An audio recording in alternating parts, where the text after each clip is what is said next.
Everyone, vector differentiation में अब जो हमें नेक्स्ट टॉपिक पढ़ना है that is a gradient, divergence and curl. हमें इन तीनों के बारे में डिस्कस करना है, बट इनको पढ़ने से पहले हम कुछ बेसिक चीजें पढ़ने जा रहे हैं जिससे हम easily gradient, divergence and curl को पढ़ सकेंगे। तो सबसे पहले हम कुछ प्रोडक्ट रूल पढ़ने जा रहे हैं। आपको पता है कि ये पूरा चैप्टर वेक्टर पे बेस्ड है, तो हम जो प्रोडक्ट पढ़ने जा रहे हैं वो भी वेक्टर प्रोडक्ट है। दैट मीन्स दो वेक्टर को अगर मुझे प्रोडक्ट करना होगा तो हम उनको कैसे प्रोडक्ट करते हैं हम ये पढ़ने जा रहे हैं। प्रोडक्ट करने के लिए हमें दो तरीके दिए गए हैं। जो सबसे पहला तरीका है that is called dot product,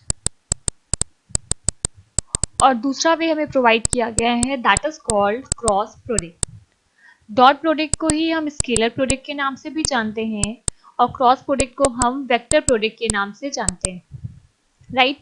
अब फॉर एग्जाम्पल मुझे कोई दो वेक्टर प्रोवाइड किया गया है। पहला वेक्टर मुझे ए दिया गया था और दूसरा वेक्टर मुझे बी दिया गया था। मैं डायरेक्ट आपको इनको सॉल्व करना सिखा रही हूँ।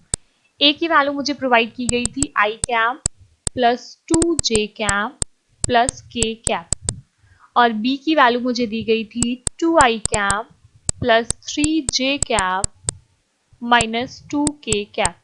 हमें इनका डॉट प्रोडक्ट करना था, तो डॉट प्रोडक्ट करने के लिए मैंने लिख दिया a dot B, that means vector a into vector b। सबसे पहले मैंने a की वैल्यू लिखी that is I cap plus 2j cap plus k cap, dot लगाया मैंने और यहाँ पे हो गया 2i cap plus 3j cap minus 2k cap, right. जब भी आपको डॉट प्रोडक्ट करना है तो आई कैप के कोफिशिएंट का आई कैप के कोफिशिएंट के साथ मल्टीप्लाई कीजिए। फर्स्ट में आई कैप का कोफिशिएंट था 1, तो मैंने 1 का 2 के साथ मल्टीप्लाई किया, तो 1 इंटू 2 दैट मीन्स 2। देन आप जे कैप के कोफिशिएंट का जे कैप के कोफिशिएंट के साथ मल्टीप्लाई कीजिए, ये हो जाएगा 2 into 3 that is 6। And at last आप के कैप के कोफिशिएंट का के कैप के कोफिशिएंट के साथ मल्टीप्लाई कीजिए। 1 का -2 के साथ मल्टीप्लाई आप करोगे तो हो जाएगा -2, राइट। 2 से 2 कैंसिल हो जाएगा क्योंकि एक वैल्यू प्लस में दी गई है, दूसरी वैल्यू माइनस में, और हमें आंसर मिलेगा 6। ये जो भी आपका आंसर आया है ये आंसर आपका स्केलर क्वांटिटी है, इसीलिए इसका नाम दिया जाता है स्केलर प्रोडक्ट। और इनको रिप्रेजेंट करने के लिए आप दो वेक्टर के बीच में डॉट लगाते हैं, इसलिए इनको डॉट प्रोडक्ट भी कहा जाता है। तो जब भी हमें दो वेक्टर के बीच में डॉट प्रोडक्ट करना है तो आई कैप का आई कैप के साथ मल्टीप्लाई, जे कैप का जे कैप के कोफिशिएंट के साथ मल्टीप्लाई और के कैप का के कैप के कोफिशिएंट के साथ मल्टीप्लाई करेंगे। ओके, अब हम आगे बढ़ते हैं। अगर मुझे यहीं पे क्रॉस प्रोडक्ट निकालना है तो हम उस केस में क्या करते हैं।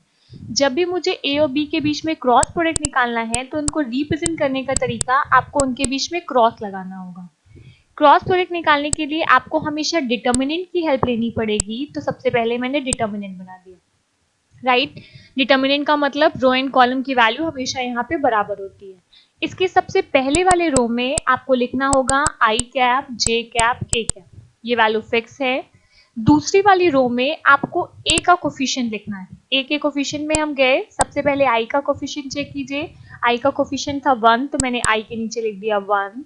नेक्स्ट आप जे का कोफिशिएंट चेक कीजिए। जे का कोफिशिएंट था 2, तो ये हो गया 2। एंड के कैप का कोफिशिएंट फिर से था 1, तो मैंने यहाँ पे फिर से 1 मेंशन कर दिया।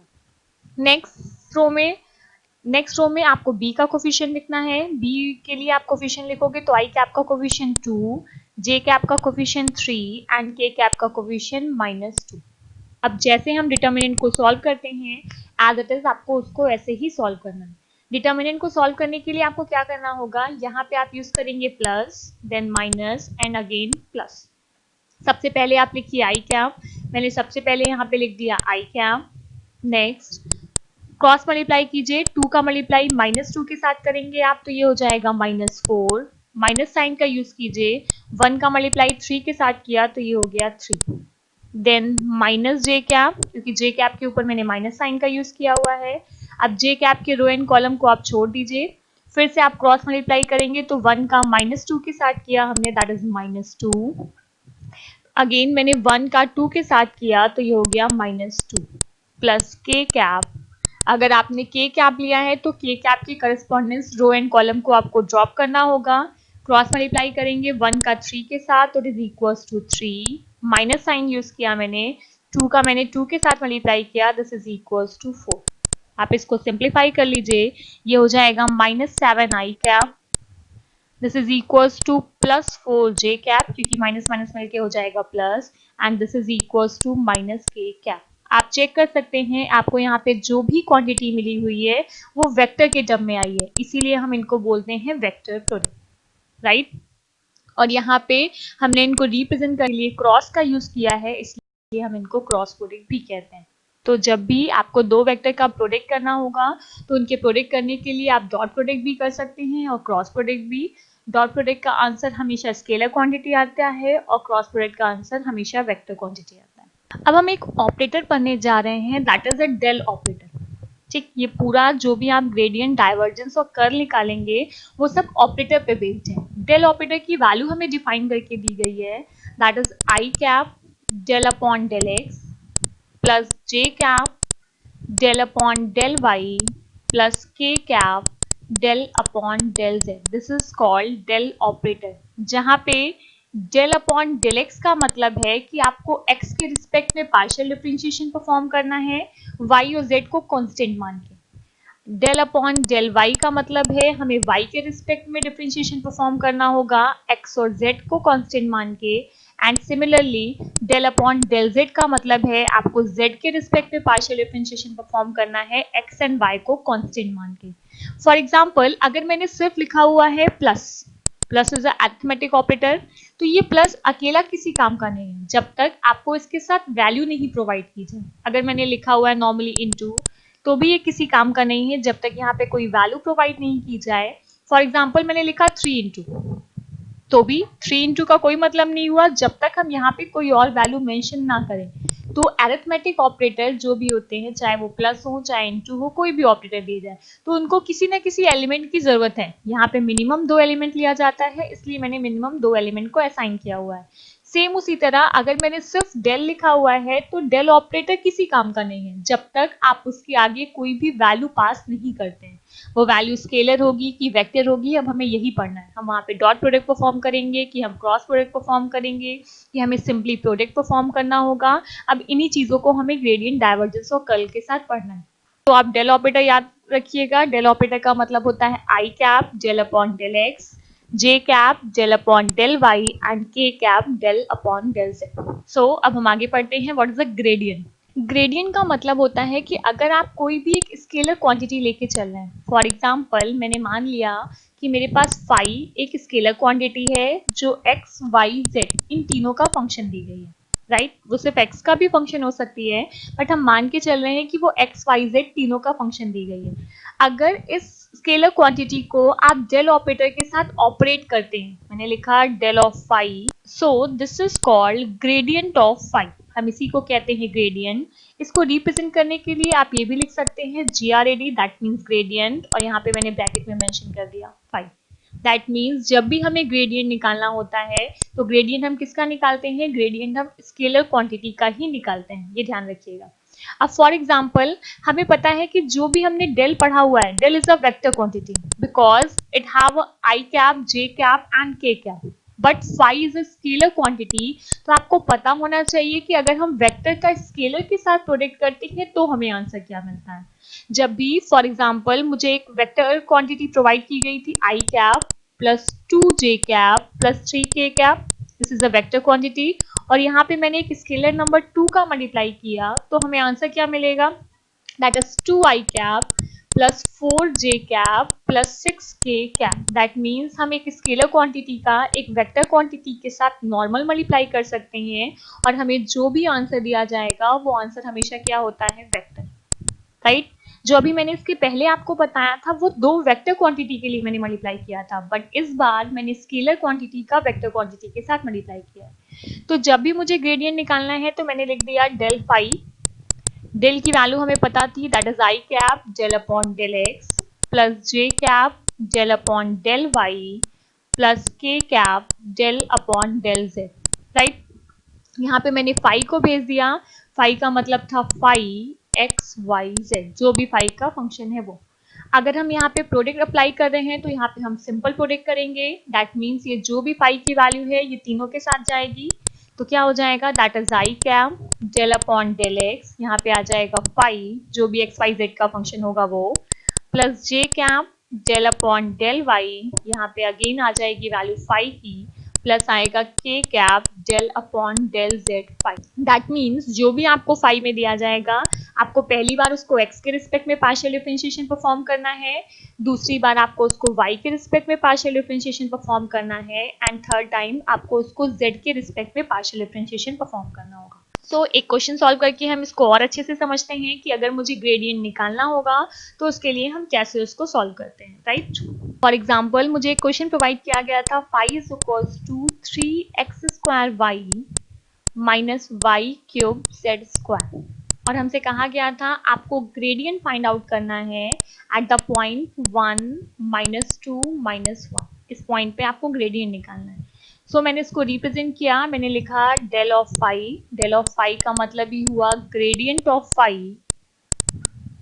डेल की वैल्यू रख दिया, that is I cap del upon del X plus J cap del upon del Y plus K cap del upon del Z, और यहाँ पे मैंने ब्रैकेट में फाई की वैल्यू रख दिया, that is 3x² Y minus Y cube Z square. सबसे पहले आई क्या एज इट इज रहेगा, डेल अपॉन डेल एक्स के साथ मैंने पूरे फंक्शन को भेजा, तो फंक्शन क्या था, that is 3x² Y minus Y cube Z square plus J cap as it is रहेगा, वाई के साथ वैल्यू जाएगी तो ये हो जाएगा del upon del Y 3x² Y minus Y cube Z square, again plus K cap as it is रखा, del upon del Z 3x² Y minus Y cube Z square. अब हम पार्शियल डिफरेंशिएशन परफॉर्म करने जा रहे हैं। I cap as it is रखा, अगर लिखा हुआ है del upon del X, that means हमें यहाँ पे जो भी फंक्शन प्रोवाइड किया गया है इसका x के रिस्पेक्ट में पार्शियल डिफरेंशिएशन करना है y और z को कांस्टेंट मान के। सबसे पहले वाले टर्म का अगर आप परफॉर्म करोगे तो x स्क्वायर का हो जाएगा 2x, 2x का 3 के साथ मल्टीप्लाई किया तो it is equals to 6x, और y कांस्टेंट है तो y को मैंने एवरेज रख दिया, माइनस यहाँ पे x का कोई भी टर्म नहीं दिया गया है, दैट मीन्स ये हो जाएगा 0 क्योंकि कांस्टेंट का डिफरेंशिएशन 0 होता है, प्लस मैंने लिखा j कैप, अगेन मैं y के रिस्पेक्ट में करने जा रही हूँ तो 3x² एज इट इज रहेगा, y का डिफरेंशिएशन हो जाएगा 0 माइनस वाई क्यूब का किया तो ये हो जाएगा 3y², जेड स्क्वायर की वैल्यू को मैंने एज इट इज रख दिया, प्लस के कैप z के रिस्पेक्ट में परफॉर्म करेंगे तो पहला वाले टर्म का 0 क्योंकि यहाँ पे z नहीं आ रहा है, लास्ट वाले टर्म का परफॉर्म करेंगे तो जेड स्क्वायर का हो जाएगा 2z, तो ये हो जाएगा 2 Y cube as it is रहेगा और z की वैल्यू को मैंने एज इट इज रख दिया। दैट मीन्स हमें ग्रेडियंट की वैल्यू मिल गई 6xy I cap plus 3x² minus 3y² Z square J cap and सबसे लास्ट में दैट इज 2y³ जेड के कैप। बट हमें ग्रेडियंट की जो भी वैल्यू दी गई थी वो वैल्यू मुझे एक पर्टिकुलर पॉइंट पे निकालना है, वो पॉइंट हमें मेंशन किया गया है 1 -2 -1, दैट मीन्स जहां पे भी x होगा उसकी जगह आपको 1 रखना होगा, जहां पे भी y होगा उसकी जगह पे हमें -2 परफॉर्म करना होगा, और जहां पे भी z होगा उसकी जगह पे हम वैल्यू -1 पुट करेंगे। तो यहाँ पे वैल्यूज पुट करते हैं, ये मिलेगा आपको 6, x की वैल्यू मैंने पुट कर दिया 1 और y की जगह पे रख दिया -2 आई कैप, प्लस यहाँ हो जाएगा 3, 1 का स्क्वायर मैंने किया तो ये 1 ही होगा, -3 y की वैल्यू थी -2 का स्क्वायर करेंगे तो आप 4 मिलेगा, और z की वैल्यू थी -1 का स्क्वायर करेंगे तो अगेन 1, और ये हो जाएगा j cap, plus 2 as it is रखा, y का क्यूब करेंगे तो हमें माइनस में वैल्यू मिलेगी, दैट इज -8, 2 का क्यूब 8 हो जाएगा, z की वैल्यू को एज इट इज रखा, दैट मीन्स -1 के कैप।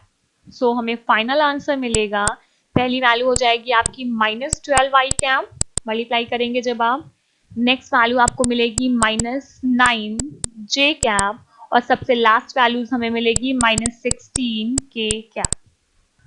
सो इस तरह से हमें जो भी फंक्शन प्रोवाइड किया गया था हमने उसकी ग्रेडियंट की वैल्यू फाइंड आउट कर ली। नेक्स्ट क्वेश्चन सॉल्व करते हैं। इस बार मुझे फाई की वैल्यू प्रोवाइड की गई है x² minus y² plus 2x² और कहा गया है आपको ग्रेडियंट निकालना है एट द पॉइंट 1 2 3, राइट। सबसे पहले हम लिखने जा रहे हैं del of phi, that means is also called gradient of phi del की वैल्यू मैंने पुट कर दिया I cap del upon del X plus J cap del upon del Y plus K cap del upon del Z, और यहाँ पे आपको phi की value मिलेगी X square minus Y square plus 2z square. Function को मैंने तीनों values के साथ पास किया तो I cap as it is रहेगा, ये हो जाएगा del upon del X that is X square minus Y square plus 2z square. Same ये वैल्यू जे कैप के साथ जाएगी तो ये हो जाएगा J cap del upon del Y X square minus Y square plus 2z square, and at last ये value K cap के साथ जाएगी और फिर से मुझे मिलेगा del upon del Z X square minus Y square plus 2z square. Okay, differentiation perform करते हैं। सबसे पहले मुझे x के रिस्पेक्ट में परफॉर्म करना है। आई कैप की वैल्यू को मैंने एज इट इज रखा, एक्स स्क्वायर का करेंगे तो वैल्यू आ जाएगी 2x, Y square Z square का हो जाएगा 0 बिकॉज ये value as a constant treat होगी। प्लस मैंने जे कैप को एज इट इज रखा, जब आप यहाँ पे y के रिस्पेक्ट में करेंगे तो एक्स स्क्वायर का 0, वाई स्क्वायर का हो जाएगा आपका माइनस 2y और जेड स्क्वायर का यहाँ पे हो जाएगा 0 प्लस के कैप z के रिस्पेक्ट में परफॉर्म करेंगे तो x और y का 0 और 2z स्क्वायर का हो जाएगा 4z। दैट मीन्स हमें वैल्यू मिली that is 2x I cap minus 2y j cap plus 4z k cap. अब हम निकालने जा रहे हैं gradient of phi at the point 1 2 3। दैट मीन्स x की जगह पे मुझे 1 पुट करना होगा, y की जगह पे मुझे 2 पुट करना होगा और z की जगह पे मुझे 3 पुट करना होगा। ये वैल्यू मिलेगी हमें 2 इंटू 1 आई कैप माइनस 2 इंटू 2 जे कैप प्लस 4 इंटू 3 के कैप। एक्स वाई जेड की वैल्यू पुट कर दिया, सो हमें आंसर मिलेगा that is 2 I cap minus 4 J cap plus 12 के cap. This is your answer. ध्यान रखिएगा जब भी आप ग्रेडियंट परफॉर्म करेंगे तो आपको आंसर हमेशा वेक्टर क्वांटिटी में मिलेगा, बट हम निकालते किसका है ग्रेडियंट, ग्रेडियंट हमेशा स्केलर क्वांटिटी का निकाला जाता है। जब भी आपको ग्रेडियंट निकालने को दिया जाए तो आपको पहले ये बात ध्यान रखनी होगी कि आपको जो भी क्वेश्चन प्रोवाइड किया गया है वो स्केलर क्वांटिटी ही होना चाहिए।